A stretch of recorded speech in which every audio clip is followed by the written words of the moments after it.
Hey everyone, so I know I usually post fitness content, but I just wanted to talk about these movies I've obsessively been watching lately, which are the original Mad Max movies. So I just did my dog just snort. Apologies. You done sneezing?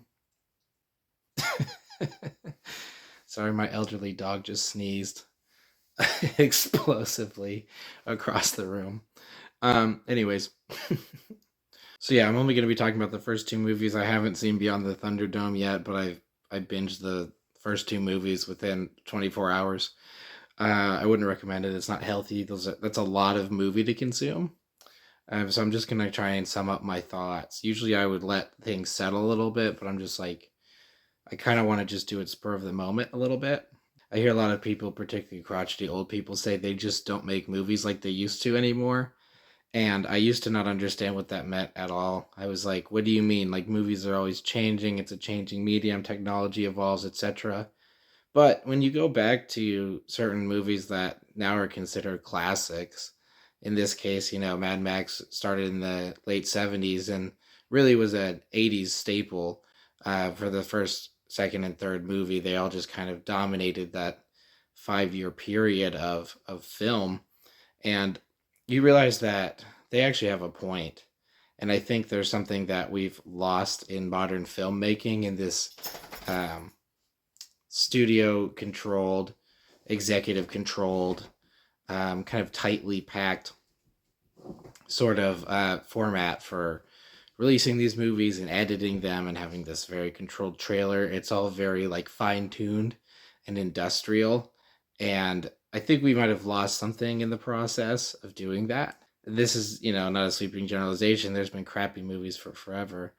But I think movies of previous decades were a little bit better about not being perfect. And I think that's weird.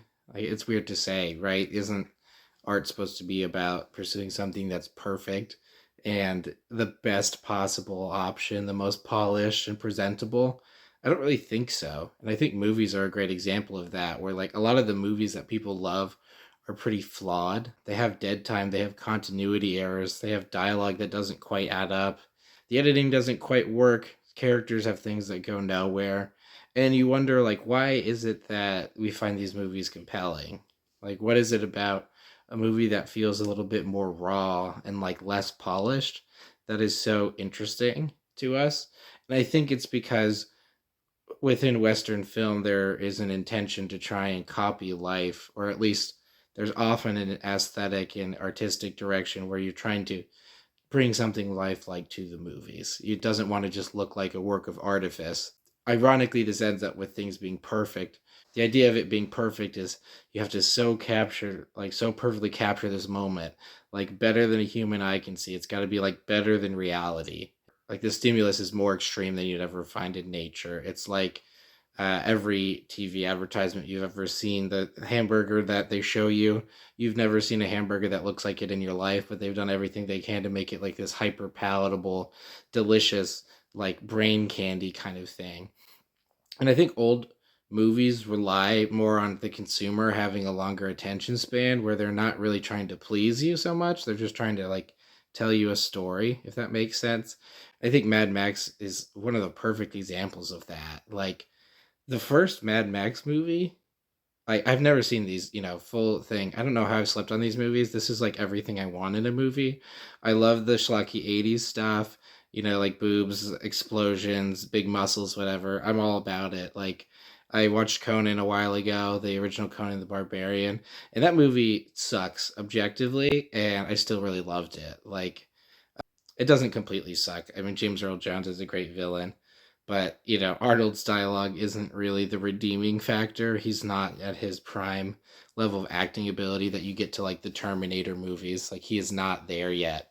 He is very unrefined, but there's something just kind of charming about the whole thing. And I think it's just that people are having fun, that they're enjoying it, and that there's like a human element. These are human stories. These are characters that have something about them that you believe is real. Like these are people you would encounter if you were in these situations. So dialing back to Mad Max. So the first thing that blows my mind about the Mad Max movies is everybody thinks, I think, of Mad Max 2, where it's already the apocalypse. Things are really shitty. You've got the motorcycles, people are kind of wearing hockey masks, everybody's half naked. It looks like a BDSM club and a music festival and a like punk rock venue from the 1970s all just like had an orgy out in the middle of a desert wasteland. But when you're watching the first one, 90% of the movie, it's not exactly post-apocalyptic. It's like during the apocalypse. Like things are getting worse. Like the main character, Max, he starts out as like a police officer. Like he works on a police force. And, they're kind of dealing with a period of anarchy and lawlessness.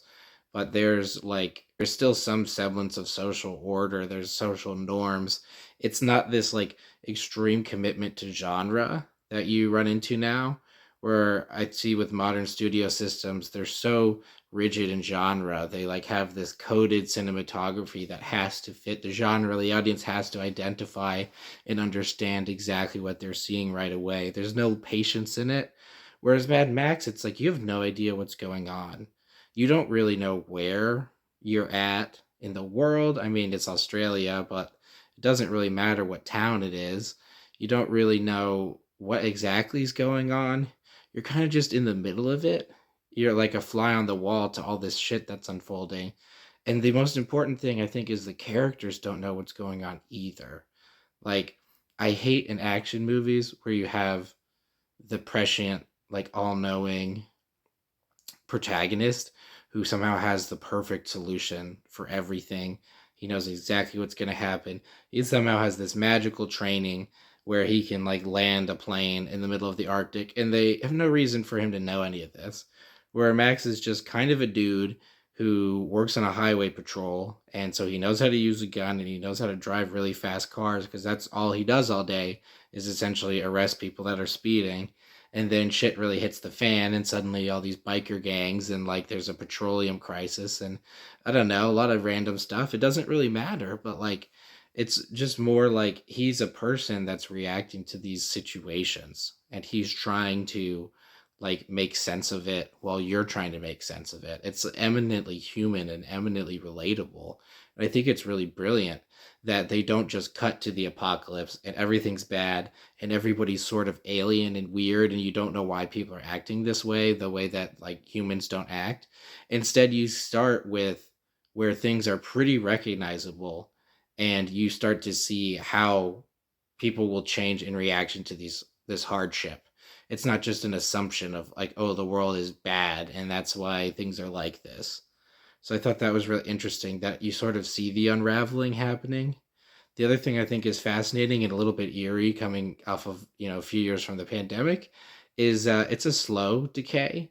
One of the big things that happens is Max goes on vacation to get away from the stress of basically having to, kind of borderline vigilante justice shoot some of these roving highway gangs that just keep cropping up and are terrorizing, rural communities that he's nominally supposed to protect.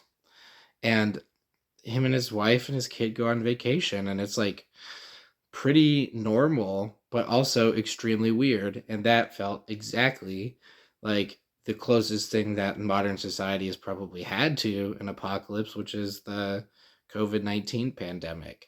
And, I don't want to go too much into detail about it, but that balancing of like a lot of familiarity and like trying to cling to sort of like old, comfortable, like social norms while also just being in this eerily different world that's changing a little bit too fast for you is so fascinating to me and so like incredibly well done. It's so human and it's something that I don't think a modern film would really have the patience to do. There's no rush to the finish line because the story it just takes the pace of the story.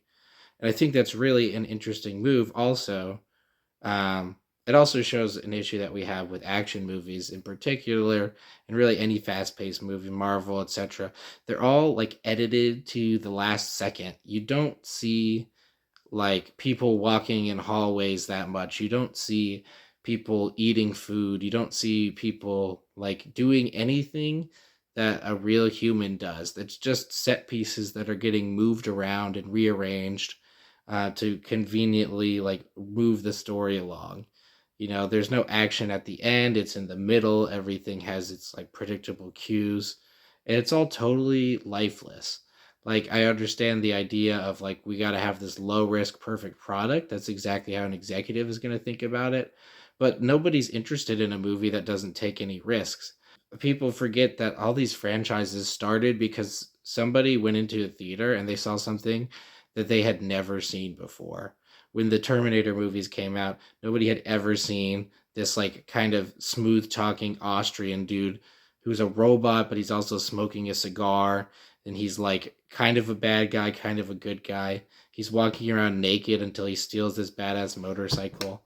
Like, Mad Max is the same thing. Like, nobody's ever seen these weird like low shots like from the road, all these stunts where like the story is the stunts. It's not just about the stunt. It's like you see the people before they crash their car.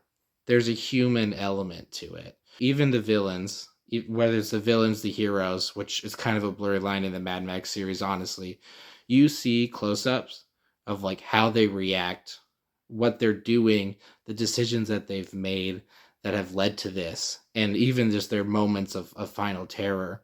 Mad Max doesn't really pull any punches when it comes to death. There's tons of car explosions. There's tons of booby trap explosions. People get shot. People get poisoned. And these characters are not immune to that. It's like shocking and it's terrible every time for them, for these people, even in their supposedly desensitized states.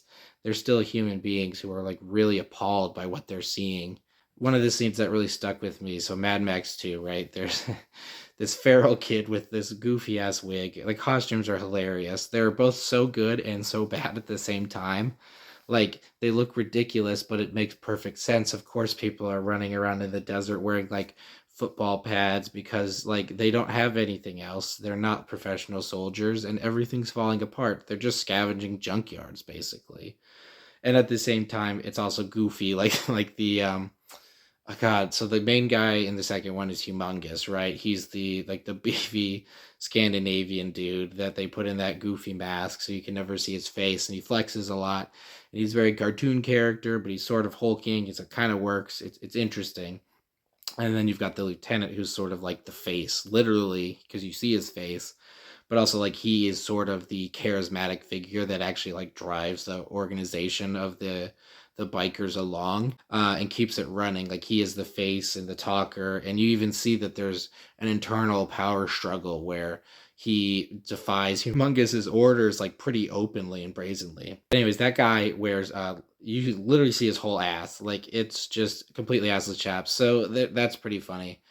It's not related to anything, but I kept laughing about that. Anyways, that guy at the beginning, he has, I don't know what the terminology would be. It's just a very effeminate, I guess, boyfriend that is riding on the back of his motorcycle at the beginning.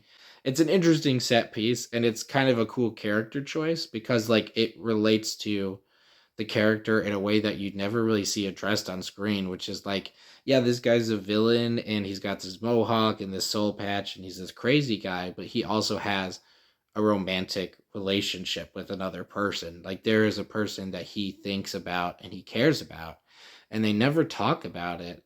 Instead, they just show you because you get to see this person riding along. You just wonder what their relationship is. It's never quite answered. And then suddenly, the feral child that comes out of the hole with the bladed boomerang just slashes the throat. For some reason, it makes sense for the feral kid to have a boomerang because, like, why would he use a gun? It just doesn't fit. But this kid slashes the throat of the guy's, boyfriend or lover, and he's just distraught. Like, that's the most upsetting thing that's happened to him. It's not the vengeance of Max, like humiliating him earlier. It's not the injuries he's had. It's not even the defiance of the colony out in the desert that refuses to bend the knee. It's this very like personal betrayal that he feels where like somebody he cares deeply about is basically collateral damage in this battle, and like that's what drives his anger through the whole second thing. And that translates into the way that he drives the car for like the rest of the movie. Like he's not afraid to die. He throws himself into danger all the time. You see the face of like every single person driving these cars before they crash. You see the villains, you see the good guys, even the people that are considered secondary. Like they're all human beings. These are very human struggles. And I just can't help but think how much of a massive contrast that is to like a Marvel movie where it's like drones of like lifeless, whatever robots or aliens, like something that you can mow down and you feel as an audience member no attachment to, and there's no remorse for the collateral damage you have. Like they'll obliterate whole cities and you don't really care. Like it's just like whatever, it's just part of the action sequence. Like it's an action sequence without a story. It's like I don't know how to describe it. It's like spectacle without story. Like I think that the mind of a Hollywood executive doesn't understand the difference between like what makes a story or a movie good and just the aesthetic and stylistic choices that appeal to audiences. And it's like no, it's not just about what it looks like. It's why it looks like that really matters. One thing I noticed in the original Mad Max, when things are a little nicer, the bikers are just wearing these crazy outfits, and it's not just to wear crazy outfits and show that things are going awry. Like each of their outfits are a personally distinctive stylistic choice that these characters have made in order to elicit fear, in order to kind of elicit how dangerous they are, how like strange and alien they are. And even in their alienness, there's something very human about it because there's like a choice of decoration. And it's not just a lifeless choice, and it's not an entirely functional choice either. It's just a fashion choice that people make. Like you can literally kind of visualize some of these bikers like picking out their outfits to look scary as possible. Like it looks like they picked them for themselves.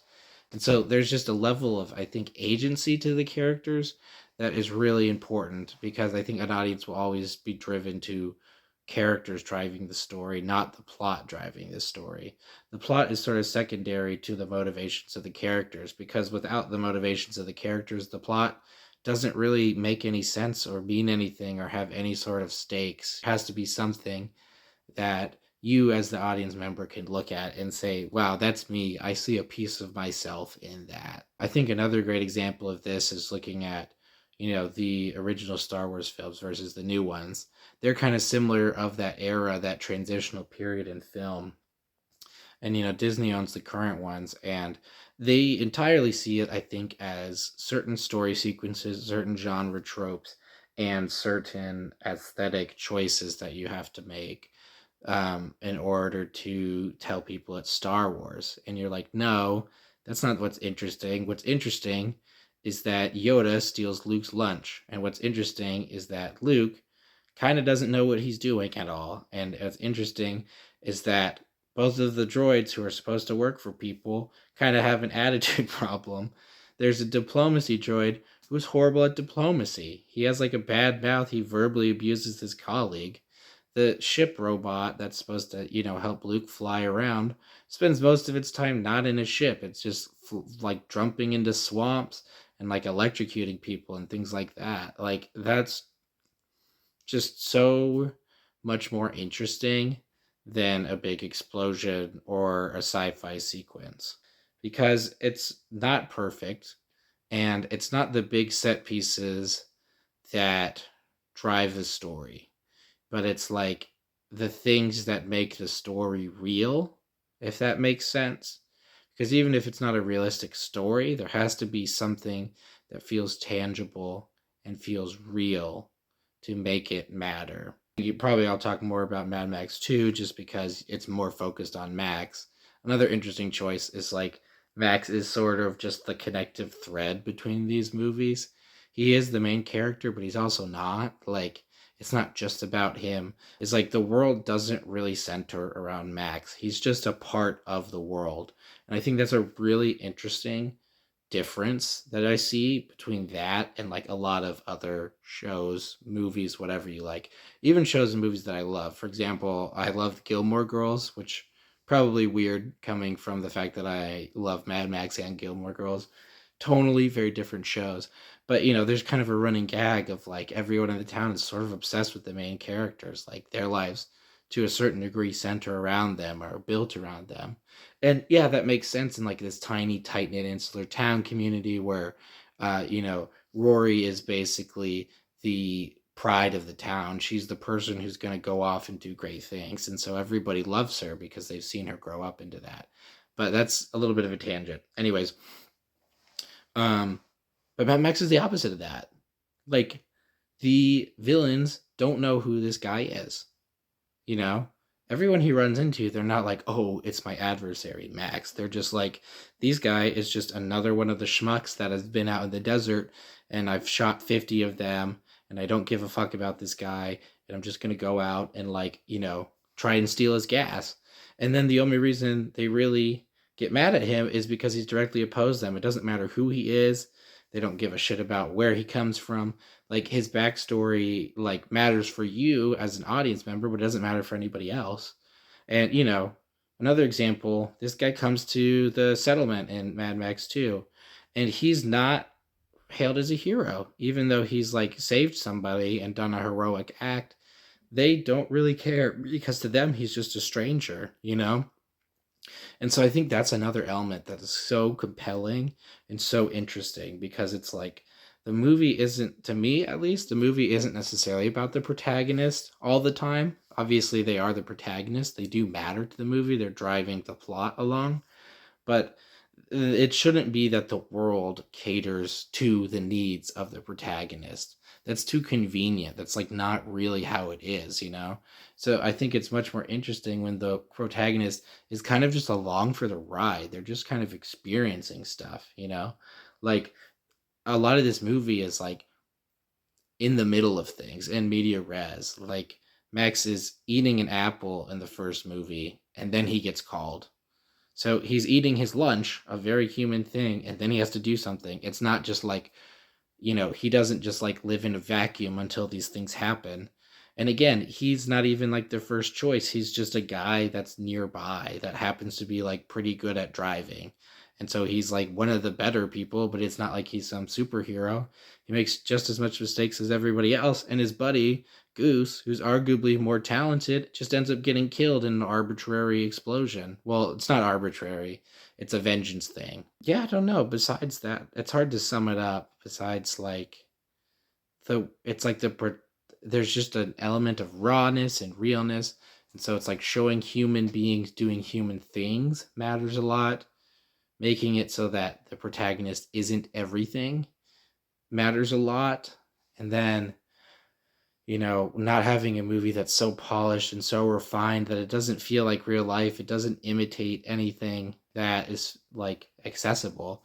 Another beauty of like these kind of raw movies is it's like you get to see the process behind it a little bit. You get to see the thought process of like they're just experimenting. Like when Sylvester Stallone in Rocky is running and he's just carrying his bricks in his hands and it's cold as hell and everyone's just staring at him and they're doing that shot from, I think it was just like a van had an open door and they're just like driving alongside him.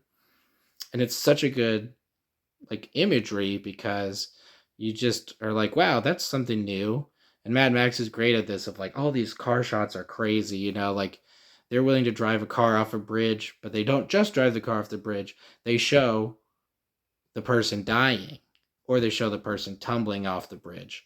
You've got these crazy low angles. It's like everything is like way faster paced. It doesn't feel coordinated. It feels like really organic and really like really in the moment. And so you just get completely like enraptured in that whole like experience. And I just think it's really, really compelling. And it's not like all these movies have to be the same. The thing that makes them different is that they're original. And if a studio would just understand that like people want to see something new and interesting that makes them think, then we would be having a lot better movies and a lot less like I don't know. Ironically, Mad Max has, become a franchise, but I will say, like, in its defense, they still have stuck to the core themes and they've still done original things and tried to up the ante. And people still like the movies, Like, this may age badly, but I think Furiosa was a box office flop, but I don't think it will be forever because just the word of mouth and the enthusiasm, kind of same with Fury Road. I haven't seen Thunderdome. I don't know if I can defend it. I've heard mixed reviews. It's probably the weakest of the series from what I can tell, from people's opinions, but I don't really want to shade my own opinions too much with like other reviews. So yeah, I don't know, Hollywood. I guess I mean, I'm not an executive. I don't write movies or anything. Maybe one day I'll write a movie and get it rejected or something, but I don't know, just like write a movie that people care about and like make a story that's interesting and like maybe do a camera angle that we haven't seen before and don't edit out all the parts where they're like on the toilet and I don't know, you might get a movie that people actually enjoy seeing. Just some food for thought from an uninformed movie fan.